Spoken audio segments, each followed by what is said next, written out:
Hello everyone. आज जिस topic की हम लोग डिस्कशन करने जा रहे हैं, चर्चा करने जा रहे हैं, वो हमारे वनडे एग्जाम्स में बहुत पॉपुलर है। जैसा आप देख सकते हैं, हम लोग बात करने जा रहे हैं बुद्धिज्म की। अब बुद्धिज्म की बात करते हैं तो कह सकते हैं कि हर एग्जाम में बुद्धिज्म और बुद्ध, जो कि जिनके नाम पर ये पूरा रिलीजन बनता है, उस पे एक या दो सवाल आ जाते हैं। और यहाँ पर हमें बुद्धिज्म और जैसे हमने पहले भी पढ़ रखा है जैनिज्म, इनके फिलॉसफीज पे ज्यादा क्वेश्चन नहीं आएगा। दो मैं थोड़ा बहुत बताते चलूंगा। हमारा ज्यादा क्वेश्चंस आएगा इनके फैक्ट्स पर। जैसे अब बुद्धिज्म देखते ही हुआ कि भाई बुद्धिज्म के फाउंडर कौन है? भगवान बुद्ध, जिनका पूरा नाम गौतम बुद्ध है। अब यहीं पे बोल दे कि भाई गौतम बुद्ध को इनमें से जैसे चार ऑप्शन दे दे और कहे कि भाई क्या कहा जाता है, एक और नाम उनका क्या है, तो यहां पे जैसे आंसर है लाइट ऑफ एशिया, जिसे हम लोग हिंदी में ज्योति पुंज भी कहते हैं। तो इस तरह से इनको बहुत सारी उपाधियां मिली हुई हैं, निकनेम जिसको कहेंगे। तो ये पूछ सकता है, तो आपको याद रखना है कि इन्हें लाइट ऑफ एशिया भी कहते हैं। अब जैसे अगर इनके माता पिता इन पे अगर सवाल पूछ दे तो भाई इनके पिता का नाम क्या है, तो ये है शुद्धोधन। ये आपको याद रखना है। ये शाक्य उस वक्त की एक क्लैन था, उसके राजा हुआ करते थे, मुखिया हुआ करते थे। उनके परिवार में इनका जन्म हुआ है। और अगर इनकी माता का नाम पूछा जाए तो माया देवी। लेकिन यहाँ एक चीज याद रखना है कि इनकी मदर का डेथ इनके जन्म के 7वें दिन ही हो गया था। और इन्हें आगे चलकर बड़ा करने का या पालन पोषण करने का काम किया था इनकी सौतेली माँ, स्टेप मदर, जिनका नाम है प्रजापति गौतमी। बिल्कुल याद रखिए। अब देखिए इनके जन्म का साल दो अधिकांश किताब देते हैं कि ये 563 बीसी में इनका जन्म हुआ, लेकिन कई जगहों पे अलग अलग भी कभी कभी नंबर्स मिल जाता है।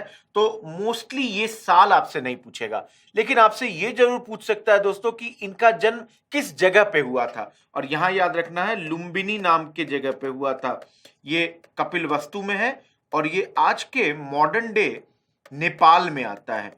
और जिन लोगों को इंटरनेशनल रिलेशंस का थोड़ा बहुत आइडिया होगा उनको पता होगा कि इस जगह पे चाइना बहुत कुछ कर रहा है इसको डेवलप करने के लिए, जो उनके फॉरेन पॉलिसी के तहत आता है। हम भी लुम्बिनी का कनेक्शन करना चाहते हैं, जिसे हम कहते हैं बुद्धिस्ट सर्किट्स में, ताकि जितने भी बुद्ध भगवान से जुड़े हुए जगह हैं, आप आगे चल के देखेंगे भारत में सारनाथ हो गया, बोध गया हो गया, तो इन सब जगहों को जोड़कर, ताकि बौद्ध जो पिलग्रिमेज है या बुद्धिस्ट पिलग्रिमेज है, उसमें जो बुद्धिस्ट पिलग्रिम्स होंगे उनके लिए ये इजी हो जाए। लास्ट में इनके फैमिली टाइज में कुछ तीन चीजें और याद रखिए। इनका बचपन का नाम सिद्धार्थ, बहुत इंपॉर्टेंट। इनकी मैरिज 16 साल की उम्र में हो रहा है। किससे हो रहा है? यशोधरा, ये एकदम याद रखना है। और इनके पुत्र मतलब इनके सन का नाम राहुल है। ये तमाम बातें हैं इनके फैमिली से जुड़ी हुई। तो बुद्धिज्म की इवोल्यूशन से पहले एक बार हम लोग ये सारे फैक्ट्स को फिर से एक जगह याद कर लेते हैं। पिता का नाम आपको याद रखना चाहिए, शुद्धोधन, जो हमने देखा है शाक्य से आते हैं। माता का नाम जो अपनी माँ है वो है माया देवी, ये भी हमने देखा। हमने प्रजापति गौतमी की भी बात की। वाइफ का नाम यशोधरा देखा, पुत्र का नाम राहुल देखा, शादी की उम्र 16 देखी, बचपन का नाम सिद्धार्थ देखा। और इसके अलावा एक हमने देखा कि इनको टाइटल मिला लाइट्स ऑफ एशिया का। जन्म साल हमने बोला कि छोड़ भी सकते हैं, लेकिन लुम्बिनी और कपिलवस्तु आपको याद रखना है। तो ये तमाम फैक्ट्स हमको एक जगह कर लेना है अपने एग्जाम के लिए। ये हो गया इनका पर्सनल डिटेल्स जो हमारे एग्जाम्स में हमसे पूछते रहता है। अब हम लोग बढ़ते हैं बुद्धिज्म ये किस प्रकार इवॉल्व करता है, क्या कहानी है कि बुद्धिज्म, अगर ये एक राजा के पुत्र थे, कहां से इनके मन में आया कि एक रिलीजन का स्टार्ट किया जाए या शुरुआत की जाए, तो इसकी बात अब करते हैं। तो देखिए ये तो क्लियर है कि ये बुद्धिज्म की शुरुआत गौतम बुद्ध कर रहे हैं। शुरुआत कैसे करते हैं? वर्ल्डली लाइफ को छोड़ देते हैं, हर चीज का त्याग कर देते हैं। और त्याग करने के बाद घर छोड़ते हैं, वाइफ को छोड़ दे रहे हैं और अपने पुत्र को भी छोड़ रहे हैं। यहाँ पर एक फेमस वो कहानी है कि 29 साल की उम्र में एक दिन ये कपिल वस्तु की सैर के लिए निकलते हैं। और यहाँ पे याद रखना है दोस्तों, ये साल और जगह तो भूल भी जाइए, यहाँ पर घूमते वक्त इनको 4 चीजें दिखती हैं, 4 दृश्य जिसको कहेंगे, 4 सीनरी या पिक्चर जिस तरीके से देखिए। इसमें पहला है एक ओल्ड मैन, बूढ़ा व्यक्ति। दूसरा देखते हैं एक इल मैन, एक बीमार व्यक्ति। तीसरा देखते हैं एक शव जिसे हम कह सकते हैं डेड बॉडी। और चौथा ये देखते हैं एक सन्यासी, वॉन्डरर जिसको आप कह सकते हैं, भिक्षु कह सकते हैं, somebody who has left everything। ये 4 चीजें ये देखते हैं क्रमशः। सबसे पहले बूढ़ा व्यक्ति, फिर इल व्यक्ति, फिर एक शव देखते हैं और एक व्यक्ति जो सब कुछ छोड़ चुका है। अब देखिए, इन्होंने घर छोड़ दिया किस उम्र में? 29 साल की उम्र में। और इस पूरे प्रोसेस को दोस्तों, इस वर्ड को याद रखिएगा, महाभिनिष्क्रमण कहा गया। महान भी निष्क्रमण, छोड़ने का पूरा प्रोसेस को ये वर्ड दिया गया है। इसको एकदम रट लीजिए। अब देखिए, ये 29 साल की उम्र में इन्होंने घर छोड़ दिया। आफ्टर लिविंग होम, बुद्धा और Gautam is studying for some times in the philosophical schools of 2 renowned teachers. यहां पर याद रखिए 2 टीचर, एक है आलार कलाम, इनसे शिक्षा ग्रहण करते हैं, ये वैशाली में इनको टीचिंग देते हैं। तो इस तरीके से याद रखना है दोस्तों, ये फर्स्ट टीचर हो गए किसके? बुद्धा के। और दूसरे टीचर ये राजगीर में मिलते हैं दोस्तों। ये दोनों ही जगह, वैशाली और राजगीर, आज के मॉडर्न डे बिहार में आता है।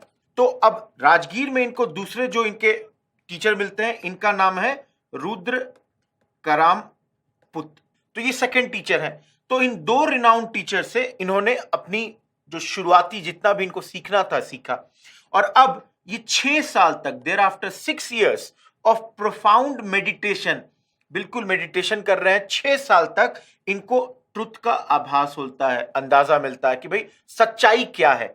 और तब गौतम, जो अभी तक जिनका बचपन का नाम सिद्धार्थ था, गौतम आगे चलकर अब बन गए हैं बुद्धा, जिसको लिटरली अगर ट्रांसलेट किया जाए तो ये आता है द इनलाइटेंड वन, एक जिसको सारी जानकारी मिल चुकी है, सारा ज्ञान प्राप्त हो चुका है। तो अब बुद्धा हो गए द इनलाइटेंड वन, अब हो गए बुद्धा, अभी तक थे गौतम। तो देखिए दोस्तों, मतलब क्या हुआ कि 6 साल लग गए गौतम को बुद्धा बनने में। तो किस उम्र में ये बुद्धा बने? 35 की उम्र में। 29 जोड़ 6, 35। और यहां पर दोस्तों 2-3 फैक्ट और इंपॉर्टेंट होता है कि ये तो ठीक है, इन्होंने सब चीज छोड़ दिया, अन्न जल जितना चीज है ग्रहण करना बंद कर दिया, लेकिन ये इनलाइटेंड जो ये प्रोसेस था कहां मिला? एक पीपल के पेड़ के नीचे मिला। ठीक है, तो याद रखना है वही वाला ट्री है। और एक नदी के किनारे मिला। अब ये नदी का नाम यहां हमारे एग्जाम के लिए बहुत इंपॉर्टेंट हो जाता है। यह है फल्गु नदी, जिसको निरंजना भी कहते हैं। दोस्तों याद रखिएगा, फल्गु आज के मॉडर्न डे गया के आसपास ये नदी बहती है। अब किस दिन मिला? उस रात थी पूर्णिमा। तो बेसिकली पूर्णिमा की रात फल्गु नदी के तट पर, मतलब on the banks of river Falgu, beneath the tree of peepal, Buddha has attend enlightenment. Buddha अब बुद्धा हो गए, अभी तक थे गौतम। तो 35 की उम्र में बुद्धा बन गए। अब यहां पे थोड़े से बुद्ध के जो इन्होंने टीचिंग्स दिया है उसके बारे में चर्चा कर लेते हैं। देखिए, इनका जो टीचिंग है इसको 4 नोबल ट्रुथ पे, जिसे आर्य सत्य भी कहते हैं, रिप्रेजेंट किया जा सकता है। ये 4 क्या है?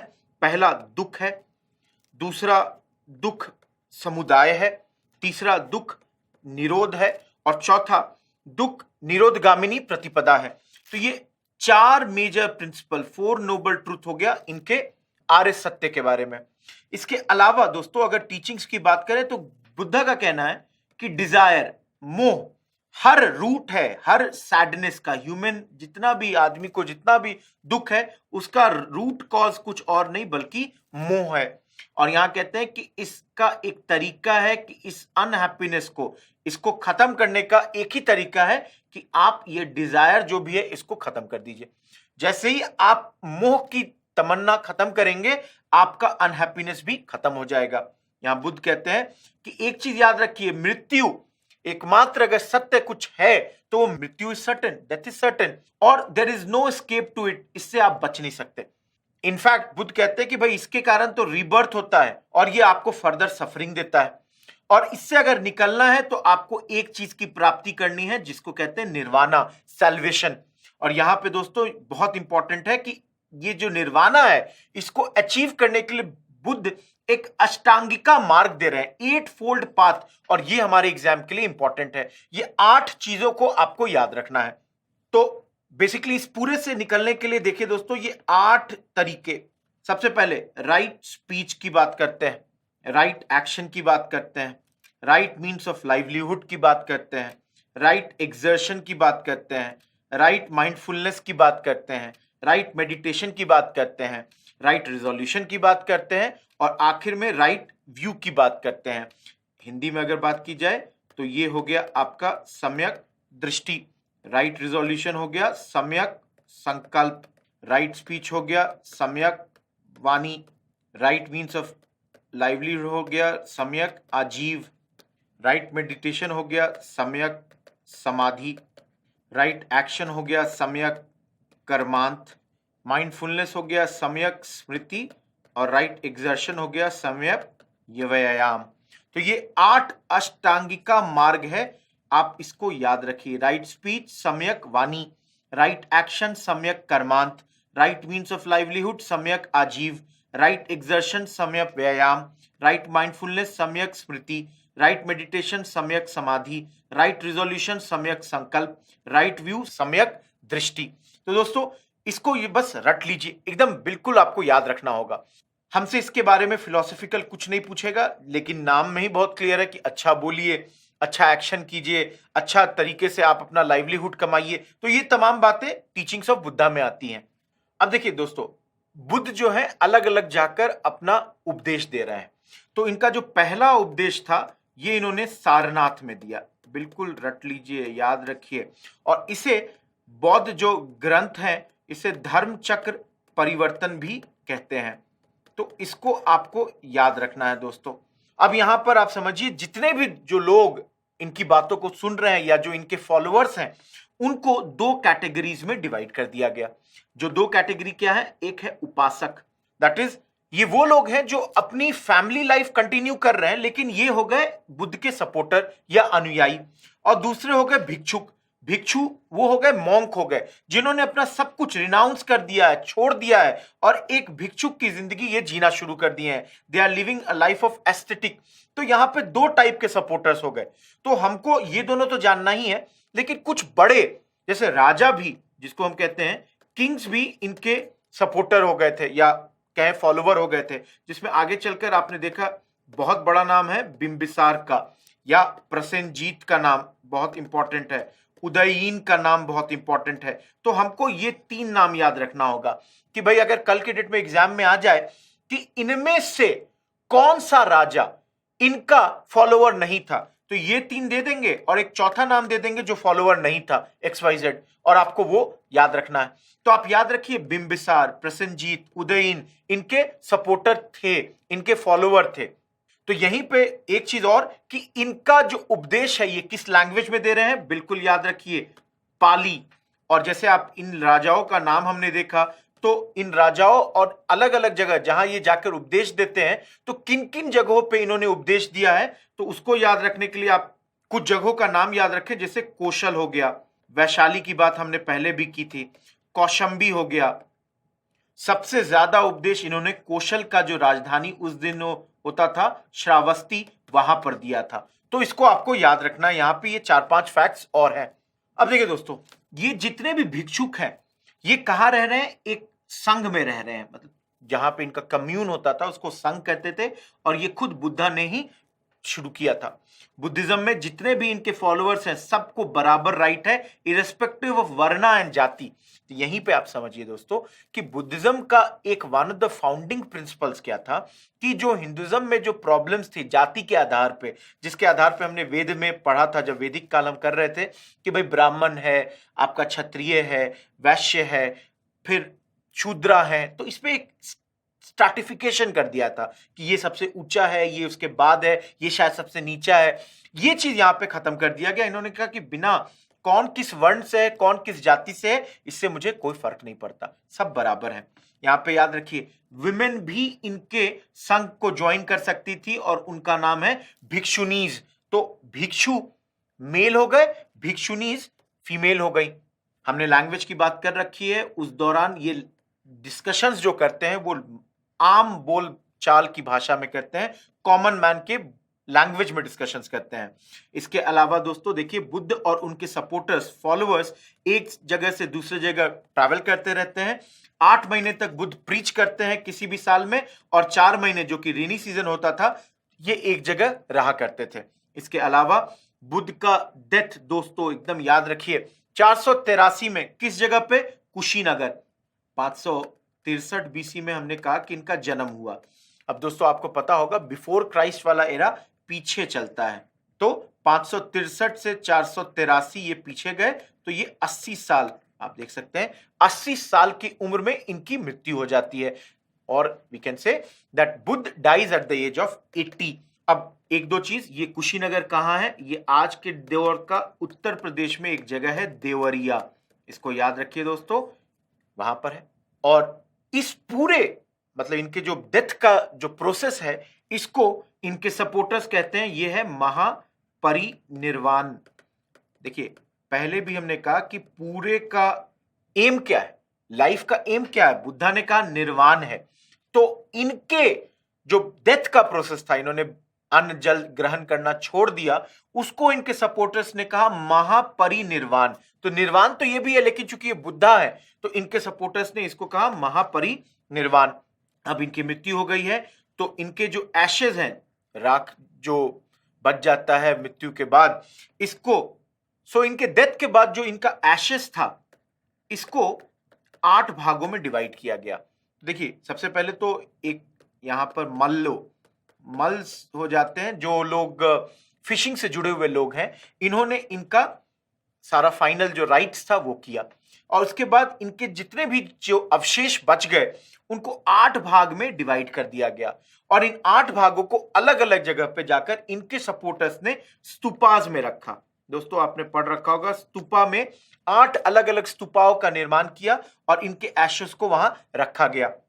जैसे आप देख सकते हैं इन एशेस को कैस्केट्स में रखा गया और स्तूपाज इनके ऊपर बिल्ड किया गया, और एक बेहतरीन एग्जाम्पल इसका सांची स्तूप है। तो इसको आपको याद रखना है एग्जाम के पर्सपेक्टिव से दोस्तों, बहुत इंपॉर्टेंट बुद्धिस्ट लिटरेचर। तो देखिए बुद्धिस्ट लिटरेचर अगेन लैंग्वेज क्या है, पाली, और इसको कॉमनली त्रिपिताकास भी कहते हैं। 3 किताबें हैं।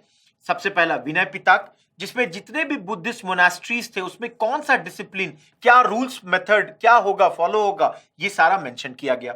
दूसरा सूत पिताका, ये सबसे बड़ा है, लार्जेस्ट है, और इसमें बुद्ध का जितना भी सरमन्स दिया हुआ था, जो भी उन्होंने ज्ञान दिया, उपदेश दिया, उसका सारा ये कलेक्शन है। और तीसरा अभिनंदन पिताका, ये एक्सप्लेनेशन है फिलोसॉफिकल प्रिंसिपल्स, बुद्धिज्म का जो भी फिलॉसफी है, जो भी प्रिंसिपल्स है, उसका एक्सप्लेनेशन यहां पे दिया गया। इसके अलावा और भी कई सारी लिटरेचर बुक हैं, जैसे महायान और दीप वंश, ये भी बुद्धिस्ट टेक्स्ट हैं, और ये इंफॉर्मेशन देते हैं उस वक्त के श्रीलंका के बारे में, सेलन जिसको कह सकते हैं। जातक, ये भी स्टोरीज हैं, फैबल्स हैं, जो बुद्ध के डिफरेंट बर्थ के बारे में, अलग अलग जो जन्म उन्होंने लिया। तो यहीं पे आप समझिए कि बुद्धिज्म में रीबर्थ का कंसेप्ट है। इस बात को एकदम समझ लीजिए कि बुद्धिज्म ईश्वर में बिलीव नहीं करता, ये अनीश्वरवाद है, that's not believe in a God, but they do believe in rebirth. इसके अलावा जो भी बुद्धिस्ट टीचिंग्स का फंडामेंटल्स है वो रखा गया है धम्म चक्र प्रवर्तन सूत, जिसको कहते हैं sermon of the turning of the wheel of law. तो ये एकदम याद रखना है। लास्टली एक और महायान टेक्स्ट, अब ये महायान और हिनायन इसकी चर्चा जस्ट इसके बाद करूंगा। एक और बेहतरीन टेक्स्ट है ललित विस्तार, जो कि एक फ्लावरी नैरेटिव है बुद्धा के लाइफ के बारे में। तो ये तमाम बातें आपको याद रखनी है हमारे एग्जाम के पर्सपेक्टिव से। 3 पिताका याद रखिए, बिल्कुल इंपॉर्टेंट है। जातक याद रखिए क्योंकि ये बुद्ध के अलग अलग बर्थ के बारे में बता रहा है। ये turning of the wheel of law भी याद रखिए। ये 4-5 पॉइंट सबसे इंपॉर्टेंट है। त्रिपिताकाज आपसे पूछ देगा किस धर्म से जुड़ा हुआ है और ऑप्शन दे देगा बुद्धिज्म, जैनिज्म, शैविज्म एक्सेट्रा। तो आपको याद रखना है बुद्धिज्म। या पूछ दे कि भाई इनमें से कौन सा त्रिपिताका नहीं है, ऑप्शन दे दे विनय पिताका, सूत पिताका, अभिनंदन पिताका और चौथा एक और पिताका दे दे, तो आपको याद रखना होगा चौथा पिताका जो है the fourth Pitaka is not the Tripitaka. तो ये सब फैक्ट्स, ये सब पॉइंट्स आपको याद रखने हैं। बुद्धिज्म से जुड़ी हुई कुछ सिंबल्स को हमको एकदम याद रखना है अपने एग्जाम के लिए। जैसे आप देखिए बुद्ध के जन्म से जुड़ा हुआ है लोटस मतलब कमल और बुल सांड, तो ये प्रतीक चिन्ह है। उनके जन्म से जुड़ा हुआ ये दोनों चिन्ह है। जैसे उनका जो द ग्रेट डिपार्चर, जो महाभिनिष्कर्म था, जो उन्होंने घर त्याग किया, उसको हम लोग सिंबल हॉर्स से रिप्रेजेंट करते हैं। वहीं पे जो उनका निर्वाणा प्राप्ति था, इनलाइटनमेंट, वो पीपल जो बोधि ट्री मतलब बोधि पेड़ के नीचे जो इनलाइटनमेंट उनको मिला, तो इसलिए इससे वो सिंबल मिलता है। इसके अलावा जो उन्होंने पहला सरमन दिया उसे किस चीज से इंडिकेट करते हैं, व्हील से, जिसे हम कहते हैं धम्म चक्र परिवर्तन, तो इसको भी याद रखिए। और लास्ट उनका जो डेथ है परिनिर्वाणा मतलब मूवमेंट जो हो गया, वो स्तूपा से रिप्रेजेंट होता है। हमने पहले ही देखा उनके एशेस को 12 जगहों पर अलग अलग स्तूपा में रखा गया। इसके अलावा दोस्तों यहाँ पे एक आखिरी चीज जो बुद्धिज्म में हम लोगों को देखनी है वो है बुद्धिस्ट काउंसिल्स। जैसे हमने जैन में जैन काउंसिल्स देखा था, तो वहां 2 जैन काउंसिल देखा, यहाँ 4 बुद्धिस्ट काउंसिल्स हमको देखना है। देखिए पहला काउंसिल 483 बीसी, किस जगह पे, राजगृह में। उसके प्रेसिडेंट कौन थे, अध्यक्षता किसने की थी, महाकश्यप ने की। और उस वक्त का रूलर कौन था, अजातशत्रु था। वहीं पे दूसरा 383 बीसी में हुआ, कहां, वैशाली। फिर प्रेसिडेंट कौन है, सबकामी है। और उस वक्त का रूलर कौन है, काल अशोक है। तीसरा 255 बीसी में हुआ, किस जगह, पाटलिपुत्र। प्रेसिडेंट कौन है, मोगलीपुत्र तिस्सा और लीडर या रूलर उस वक्त के अशोक। और चौथा 1st सेंचुरी एडी, ये है कुंडलवन और ये इस वक्त प्रेसिडेंट या तो वासुमित्र या अश्वघोष थे और रूलर साक रूलर जो कनिष्क है वो है, जिनके बारे में हम लोग आगे चर्चा करेंगे। तो इसको बिल्कुल रट लीजिए, बिल्कुल याद रखिए। देखिए ये 4 काउंसिल ही हमको याद रखना है। 2 मॉडर्न जमाने में एक 5वां और 6ठा काउंसिल हुआ था, लेकिन उसको हम लोगों को याद रखने की जरूरत नहीं है। इन चारों को याद रखिए, ये हमारे लिए मोर देन सफिशिएंट है। अब यहाँ पे कुछ फैक्ट्स मैं बता देता हूं, जैसे कि बुद्ध ने कहा कि world is full of sorrow. ये बुद्ध ने कहां से लिया, उपनिषद से लिया। रीबर्थ की बात की, लेकिन याद रखिए बुद्धिज्म में आत्मा या सोल की चर्चा नहीं की जा रही है। इसके अलावा अभी जस्ट हमने पिछले स्लाइड में पढ़ा महायान, तो याद रखिए बुद्ध की मृत्यु के बाद कुछ दिनों के बाद ये जो बुद्ध के सपोर्टर्स थे ये 2 भागों में बट गए, और एक भाग हो गया महायाना और दूसरा भाग हो गया हिनायना। तो इसको आपको याद रखना है। हमें इसमें नहीं जाना कि ये कौन किस तरीके से डिवाइड हो रहा है, आपको याद रखना बुद्धिज्म का ये डिवीजन है।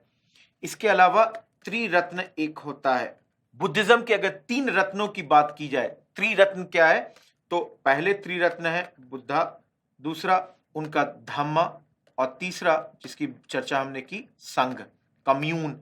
ये 3 त्रिरत्न है बुद्धिज्म के, इसको भी आपको याद रखना है। हमने जातक की बात की, तो वहीं पे याद रखिए जातक में बुद्ध के अलग अलग जीवन का चर्चा है। और यहां पे याद रखिए इसमें कहा जाता है कि बुद्ध मनुष्य दैट इज मैन के फॉर्म में भी आ सकते हैं और पशु that is in the form of animals भी आ सकते हैं। तो जातक कथाओं में, अलग अलग कथाओं में कभी कभी ये पशु के तौर पे भी आ सकते हैं, इसको आपको याद रखना है। और आखिर में बुद्धिज्म का जो सबसे बड़ा पर्व है उसे कहते हैं बुद्ध पूर्णिमा, इसको बिल्कुल याद रखिए। इसे ही वैशाख पूर्णिमा भी कहते हैं। अब बुद्ध पूर्णिमा क्यों इतना इंपॉर्टेंट है, क्योंकि इसी दिन बुद्ध का जन्म हुआ था, इसी दिन उन्हें ज्ञान की प्राप्ति भी हुई थी और आखिर में महापरिनिर्वाण जिसकी हमने चर्चा पहले की है ये भी इसी दिन हुआ था। तो ये 3 फैक्ट्स हैं, तीनों ही बुद्ध पूर्णिमा के दिन हुए थे, इसलिए सबसे महान जो फेस्टिवल है बुद्धिस्ट का वो है बुद्ध पूर्णिमा। लास्ट में याद रखना है कि बुद्धिज्म का मेन एम क्या है, निर्वाण मतलब दीपक का बुझ जाना, मतलब ये जो cycle of death and birth लगा रहता है उसका खत्म हो जाना। और उसके बाद आपको निर्वाण की प्राप्ति हो जाती है। दोस्तों, बुद्धिज्म में और बहुत सारी बातें हैं, लेकिन वो मेनली इनके फिलोसॉफिकल कंटेंट से जुड़ी हुई हैं। इसके अलावा अगर थोड़ी बहुत बातचीत अगर बुद्धिज्म से यहाँ की जाए, तो वो है कि इनका जो पहला मूर्ति है वो शायद मथुरा स्टाइल में बना था, लेकिन जो सबसे ज्यादा इनकी मूर्तियां बनी हैं वो गांधार स्टाइल ऑफ आर्किटेक्चर में बनी हैं। और बुद्धिस्ट के सपोर्टर्स हर जगह आपको मिलेंगे। भारत से बुद्धिज्म का शुरुआत हुआ, श्रीलंका गया, चाइना गया, जापान गया, बहुत सारे कंट्रीज में बुद्धिज्म का फैलाव हुआ। और धीरे चलकर आगे चलकर बुद्धिज्म का एक डिक्लाइन हो जाता है, लेकिन उसको हम लोग नहीं पढ़ते हमारे वनडे एग्जाम्स में, क्योंकि वो हमसे नहीं पूछेगा। तो इस एग्जाम के पर्सपेक्टिव से ये सारे फैक्ट्स को याद रखिए, इतना काफी है। That's all from this class. Thank you.